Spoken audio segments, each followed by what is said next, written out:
Do you know the difference between assault and battery? Today we're breaking down Article 128 of the UCMJ. So get ready to understand the nitty and the gritty between assault and battery.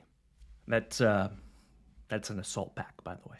Okay, moving on. What is an assault? Assault isn't just throwing a punch. It's about the threat, the fear. It's defined as an act that creates a reasonable apprehension of receiving immediate bodily harm. That's a fun, fancy lawyer way of saying placing someone in the reasonable fear they're about to be hurt. If you and I are walking across the parking lot, and as we're passing, I clench my fist, you flinch. You flinched because you had a reasonable apprehension that you were about to receive immediate bodily harm, that I was going to punch you. And it was reasonable because you see me clench my fist, you see me raise my fist and act like I'm about to throw it at you. It's reasonable to think that you are about to get hit. That's assault. That's simple assault or assault by offer. What's a battery? That's when the threat becomes real. It's the unlawful striking or touching of another. If the fist I raised in the parking lot actually makes contact, we've moved into the area of assault consummated by a battery. So what's the main difference? An assault is about the threat. Battery is about the actual contact. How does the law define a battery? A battery is an unlawful infliction of bodily harm on another person made with force or violence by an intentional act or omission. An infliction of bodily harm is unlawful when done without legal justification or excuse. What's bodily harm? Bodily harm is an offensive touching of another, however slight. And that's what's really important there, and that's what a lot of my clients are actually surprised about. It's not about the force or the impact. Obviously, when you hit someone, yes, you're touching them.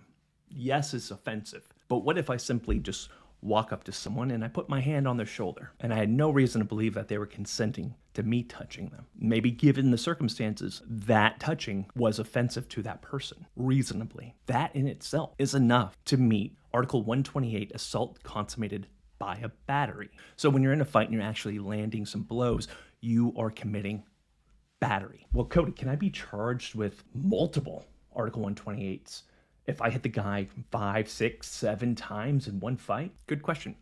No, you're not supposed to be, because the military courts have already said Congress intended assault to be a continuous course of conduct type crime. Each blow in a single transaction should not be the basis of multiple charges. So if you have 3 different charges on a charge sheet, and it's all about the 3 different times you hit this person in the same fight, well, that's called an unreasonable multiplication of charges, UMC.